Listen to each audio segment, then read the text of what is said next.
E aí agora passando, vamos dizer assim, para o que a gente tem hoje, assim, no laboratório, que a gente tem desenvolvido e buscado, vamos dizer, por métodos mais rápidos, que como o professor até comentou da questão do sentimento de urgência. Os caminhões e os navios estão parados, né, os navios nos portos, e aquilo ali tem uma carga muito grande, e o interessado a gente tem que ter muita certeza do resultado que a gente está liberando, se tem a presença ou não de determinada praga, porque isso envolve um custo e um prejuízo, vamos dizer assim, se encontrar alguma coisa muito grande, de milhões. Então, por isso a busca por métodos que sejam mais sensíveis, mais rápidos e que possa dar uma segurança maior para o produtor ou para o interessado, porque, como eu disse, a semente ela pode ser aparentemente, vamos dizer assim, com boa qualidade, mas eu tenho que ter certeza que eu não estou introduzindo nada.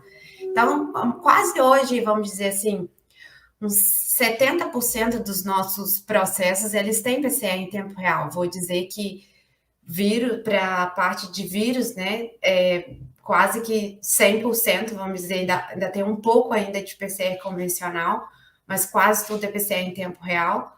Fungos também, alguns, principalmente os quarentenários, né, que não tem no Brasil, os quarentenários ausentes, que a gente tem que ter uma segurança maior para poder liberar o resultado, então a gente dispõe da PCR em tempo real, que nada mais é bem semelhante à PCR convencional.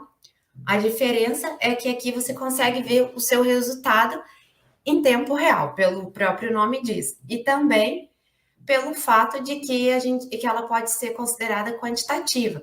Apesar dos nossos resultados não serem, alguns deles não serem mencionados como quantitativos, o fato de você ver, por exemplo, o ciclo ali que a gente conseguiu detectar aquele fungo em determinada matriz vegetal, já dá um indicativo da quantidade dele presente na amostra. E também pelo fato dela ter uma sensibilidade muito maior. Então, a PCR amplifica da mesma forma um fragmento de DNA de interesse e produz várias cópias, como é convencional, e à medida que esse DNA vai sendo amplificado, a fluorescência cresce proporcionalmente. Então, por isso que você consegue ver na tela, vamos dizer assim, no termosclador, a presença de curvas já. E da mesma forma, ela vai precisar de primers específicos, que pode ser só primers, no caso, se a gente usar o tipo de fluorescência do tipo Cyber Green, ou primers específicos e sonda, se a gente for utilizar vamos dizer, uma PCR do tipo com sonda. E o Master Mix, da mesma forma, ele vamos dizer assim, comercializado e ele tem ataque, tem os ingredientes, só que diferente da convencional, ele já é um Master Mix, ele já tem um fluoróforo ali. Então, ele já tem já vem pronto para ser utilizado diretamente na PCR. Porque às vezes a convencional você tem que pipetar cada ingrediente, ataque, DNTP, o cloreto separado, vamos dizer assim, uma PCR convencional bem caseira.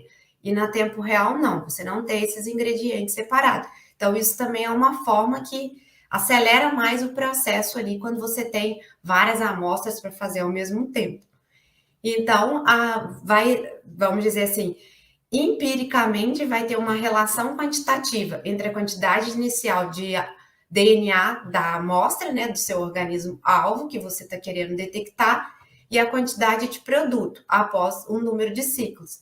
Geralmente, o número de ciclos dela é maior do que uma PCR convencional. Geralmente, a gente usa 40 ciclos, mas tem PCR, vamos dizer assim, para fungos ou micetos, principalmente para Phytophthora soja, que são 50 ciclos. Isso vai de cada, vamos dizer assim, da etapa de validação desse protocolo dentro do seu laboratório. Então, aqui, só para poder relembrar, não vai ser um intuito, vamos dizer assim, da nossa conversa, mas a forma, o tipo de PCR que a gente vai usar, ela impacta bastante nos nossos resultados. Então, por exemplo, hoje a gente tem dois tipos de de PCR. Aqui utiliza CyberGreen e aqui utiliza TACMEM. Então, qual que é a diferença entre as duas em questões de custo, de sensibilidade, de utilização? O que que tem, vamos dizer assim, de diferente? Hoje, no laboratório, a gente tem materiais e protocolos que a gente tem os dois tipos de abordagem. Porém, o que vai definir se vai usar cyber ou sonda conforme o protocolo oficial que descreveu isso. Se não tiver, vamos dizer assim, descrição de protocolo, caso o laboratório queira desenvolver um protocolo para determinada praga, a gente sempre prioriza a utilização de TACMER, porque ela é mais específica. Por quê? Porque aqui, conforme vocês podem observar aqui, a gente tem nas duas, a mesma coisa, na PCR em tempo real, as três etapas: desnaturação, anelamento e extensão. Na desnaturação, que é no momento da abertura das fitas, né, do DNA de fita dupla, e aí no caso de, nós estamos falando de fungos, bactérias e nematóides, insetos e invasoras também. No caso dos vírus de RNA, a gente vai ter uma etapa de transcrição reversa que vai estar, vamos dizer assim, transformando o RNA de vírus, né, de fita simples, em DNA. Então, da mesma forma, o início do processo é o mesmo, independente da praga. Então, a gente tem a desnaturação aqui do DNA, a gente vai ter o primer aqui específico, e no momento em que está ocorrendo a abertura das fitas, tanto no Cyber quanto na TACMER, você não tem fluorescência, porque como aqui o DNA vai ser transformado em fita simples, esses dois fluorófilos, dois intercalantes, vamos dizer assim, eles intercalam em fita dupla. Então, aqui, da mesma forma, quando vier a parte do anelamento, a fluorescência ela vai começar a ser emitida, porque aqui o primer começa a se ligar na sua região de interesse. Então, a gente geralmente tem um reporter, que é no Cyber Green, que é o próprio Cyber, né, que é um fluorófilo intercalante, e aqui, à medida que ele vai, vamos dizer assim, anelando a DNA polimerase, anelando, você vai aumentando a fluorescência. E na extensão, que você já vai ter a formação dos DNAs de fita dupla, o reporter vai grudar aqui, vai anelar aqui, vamos dizer, na fita, e você vai conseguir ver a formação de novas cópias de DNA. Ou seja, à medida que vai aumentando, vamos dizer assim, a fluorescência, você vai observando a fase exponencial da curva. E qual que é a diferença, vamos dizer assim, do Cyber? Por ele ter essa afinidade e intercalar com DNA de fita dupla, ele não é tão específico. Então, ele pode ocorrer esses problemas de inespecificidade. E para nós isso não é bom, porque a gente tem que ter segurança e certeza dos nossos resultados.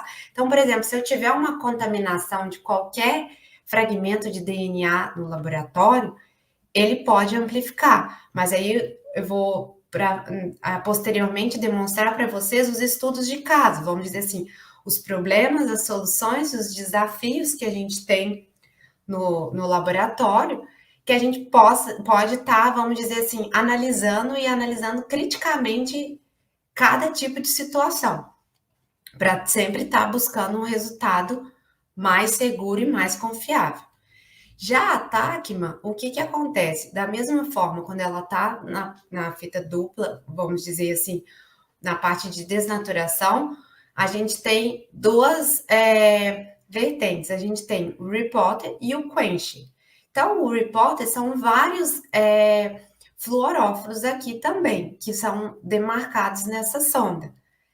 E aí, quando vai acontecendo o anelamento, que a TACMA ela vai clivando aqui, vamos dizer, para poder fazer o anelamento do primer no seu fragmento de interesse, ela cliva esse reporter, que ele se desprende, vamos dizer assim, do quencher, e dali que emite a emissão da fluorescência. E aí a gente consegue ver curva da mesma forma que o Cyber. E da mesma forma, na extensão também, a gente já tem, vamos dizer assim, como o reporter já se desvinculou do quench, vai aumentando a fluorescência. E qual que é a vantagem dela? Que ela vai anelar sempre em sequências específicas do seu DNA de interesse. E uma vantagem muito grande da sonda, ela tem a possibilidade de você colocar vários reporter para diferentes alvos. Então, vamos supor, eu quero detectar mais de um fungo associado à semente. Eu posso detectar macrofomina, coletótrico, corinéspora, numa única reação. Então, num único tubo de PCR, eu vou ter esses 3 primers e sondas para esses 3 tipos de patógenos, mas eles vão estar marcados com reporter diferentes. Então, isso vai possibilitar múltiplas detecções ao mesmo tempo. Por isso que a gente fala em PCR multiplex, que é a detecção de vários patógenos ao mesmo tempo. Só que qual que é a desvantagem dela é questões de custo.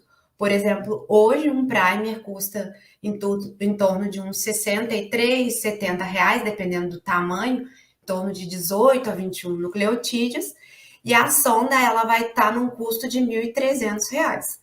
Então, ela, vamos dizer assim, ela é mais cara, mas ela te dá mais garantia e mais especificidade para a sua reação, o que é bom no nosso caso, porque a gente tem muita segurança no resultado que a gente está liberando.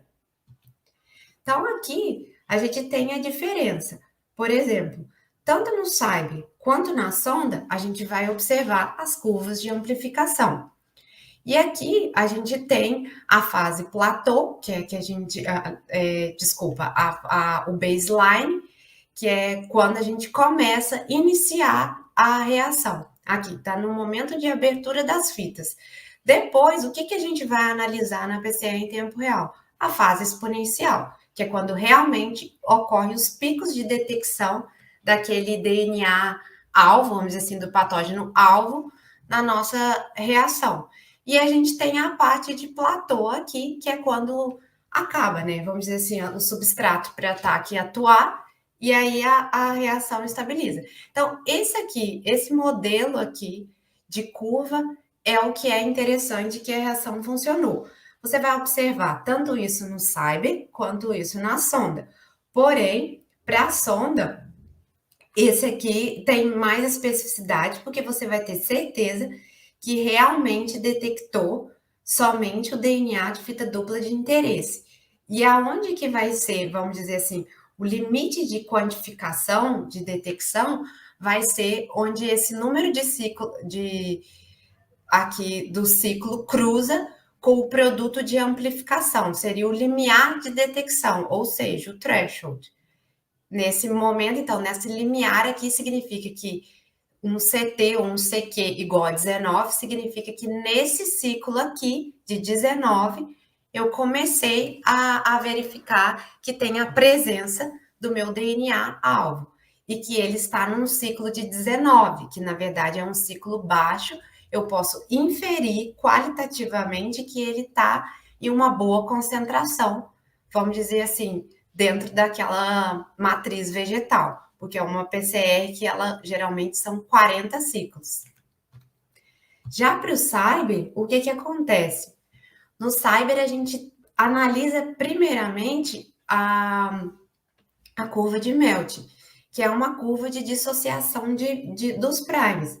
Quando ela tem um pico único, significa que eu tive um único produto de amplificação, o que é ótimo, porque significa que a minha PCR foi específica e eu só estou detectando o meu organismo-alvo. E em paralelo, como eu falei para vocês que ele tem uma certa inespecificidade, eu preciso avaliar certos controles negativos para saber se eu não estou tendo uma amplificação cruzada. Então, geralmente, esses controles negativos e até mesmo, vamos dizer assim, os dímeros, que é quando o primer anela nele mesmo, eles vão apresentar essa curva à esquerda do interesse, da curva de interesse do alvo. E geralmente a temperatura de anelamento é esse aqui, é o maior pico na metade da curva, porque como o primer ele tem que dissociar para os dois lados. Então, por isso, metade e metade. Então, a temperatura aqui no meio é a temperatura de melt. E quanto maior esse pico, significa que qualitativamente eu tenho um maior produto de PCR. Então, eu tenho uma boa quantidade de DNA que está amplificando.